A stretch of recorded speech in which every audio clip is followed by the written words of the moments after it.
Okay, so I figured I'd take a little bit of a break from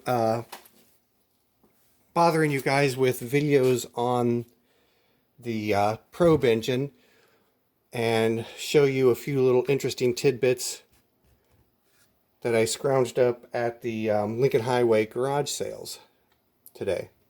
So I kind of missed out on the 127 garage sales, and we've got a, what do they call it, the Sportsman Club not too far away from here that has garage sales, but apparently it sounds like both of those were not real great.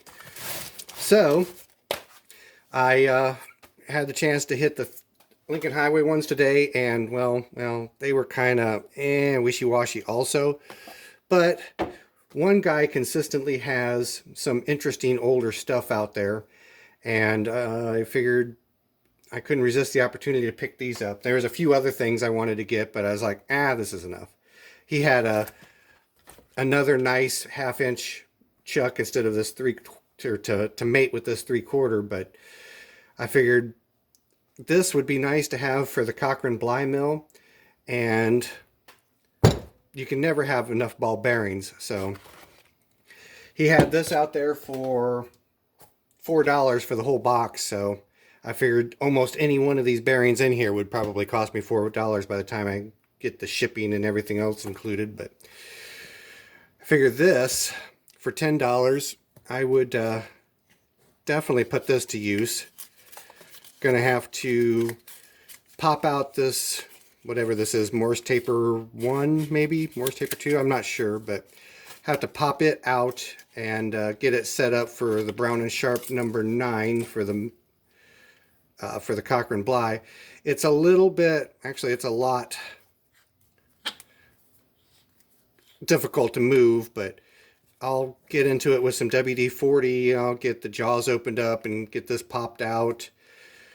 And I'm going to have to make another chuck key for it, kind of like I did the first one. So I'm sure a few of you have probably seen this. Basically, all it was a screwdriver with a piece of 3/8 inch. Actually, I think that might have been part of a drill bit. And that was my chuck key. So anyways, it works good. I had the idea of trying to put a couple more teeth on it, one on each side, and it would be a little bit more effective. But anyways, that's not an issue at the moment. So I figure I'm gonna kind of eyeball some of these bearings and see what I've got in here. And you guys are more than welcome to follow along if you like, because I haven't looked through these yet. So we can look through them together. This looks familiar. This looks like something I've recently replaced on a mower spindle, maybe.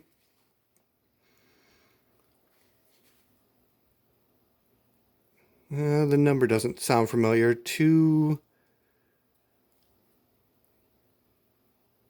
Oh, that's a Z. Never mind. Z99.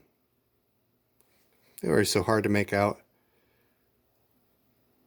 At any rate, it looks like it's similar to some of the spindle bearings I've been working with, but I think it's a little bit smaller on the inside diameter.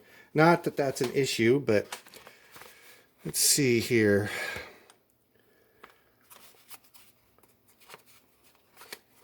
Many years ago at a garage sale, I bought a, a box of U-joints. An old box of U-joints, and that was kind of interesting. I wound up using several of them. I think I bought it for like $10. That's an interesting looking bearing that I've not seen before. It looks like it might be used, and missing its outer race. Interesting. So I got one used bearing in the lot so far.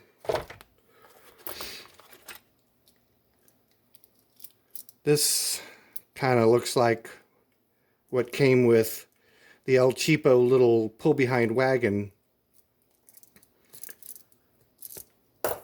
Let's see what these Timkins look like. See if I got $4 worth of stuff here somewhere. That looks like a nice one.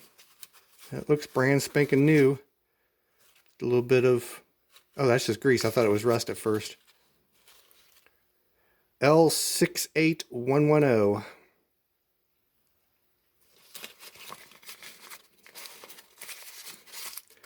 May have to figure out a good safe place to store these so that they don't get rusty. Let's see, so it's the same.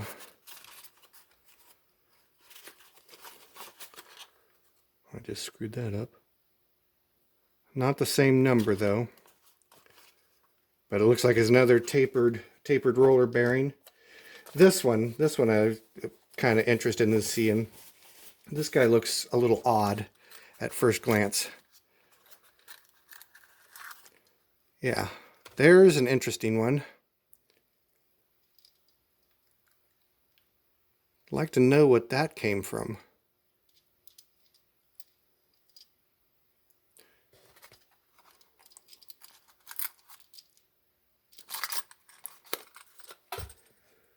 Let's see here. Another tapered roller bearing.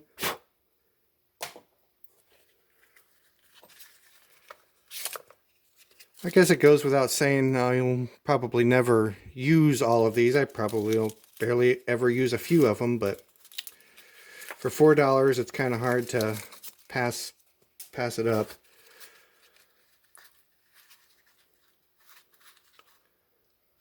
$12.03, $12.02. New Departure. That's interesting. New Departure. I'm thinking that was the brand name of the bearings that were in my Logan lathe. 3204. I wonder if someone removed this shield or if it never had the shield. It feels good. There's quite a selection in here. Oh, here's that outer race, I wonder. Nope, that's not the same thing. I wonder if that feels like it might go with that, maybe. Yeah, it looks like it's a little extra wide. That is definitely not a match.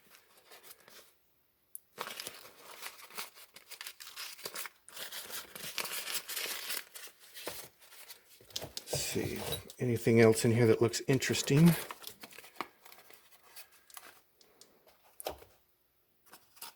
Another Timken tapered roller bearing. And he's got a whole bunch of interesting ones, or a whole bunch of different sizes. 3305. That feels pretty stiff. That might at the very, it looks new, but it might need to be cleaned out before it can be put into use. And there's some debris in the box.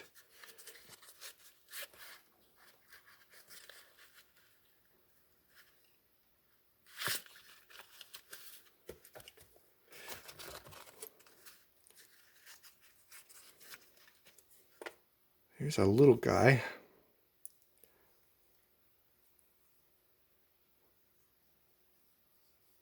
Feels like it moves good. Just old stale grease. Fafner. Looks like 38 kVT.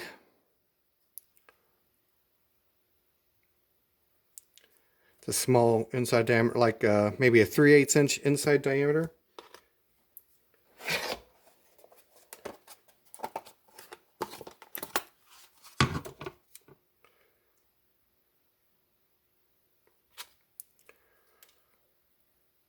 A little less.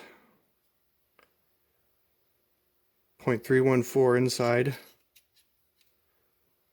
944 outside. Interesting.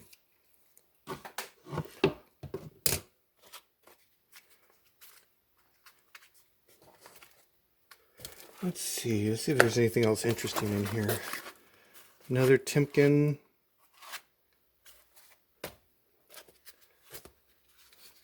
Another New Departure. Wow. I don't even know if New Departure makes bearings anymore. I was thinking that they were defunct, and that was kind of one of the issues with trying to find bearings for the Logan.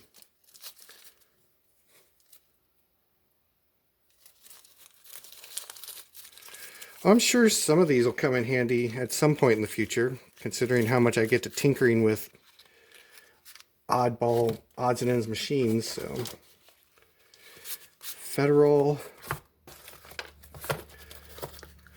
Doesn't look like anything truly unique other than that one that was missing its outer race. Here's a half of one. This looks like this may have been installed at some point. And it also looks like it's made for ball bearings. Interesting. I know I say that a lot, don't I? But it is interesting. Or at least it's interesting to me.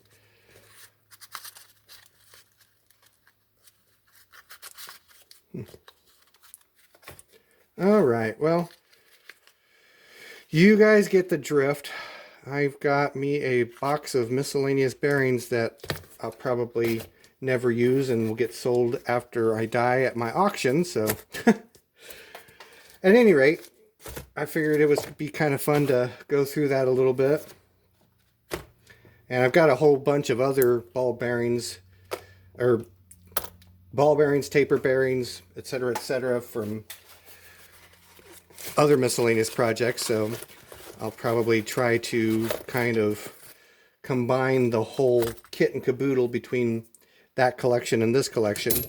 And this came with it, not that I really care much about that, but this guy here, you know what, I think I am going to grab the WD-40 real quick and spend a little bit of time with that. So I'm going to pause the camera real quick and tinker with this for a little while, and then I'll bring you guys back. Alrighty, so I haven't been able to get the Morris 2 collet, or Morris 2 collet, the Morris 2 haven't been able to get this out of it yet, but I got it turning a little bit freer. So anyways, I'll keep tinkering with it here and there. If I have to, I'll cut it off, chuck it up in one of the lathes, and drill and bore it out or something. But I'll get it out one way or another eventually. But anyways, I figure that's long enough to make this little rambling video. Plus, I've got somebody reaching out to me on Facebook Messenger about a garden tractor. So let's see if I can sell this Cub Cadet to this guy. So I'll catch up with you guys later.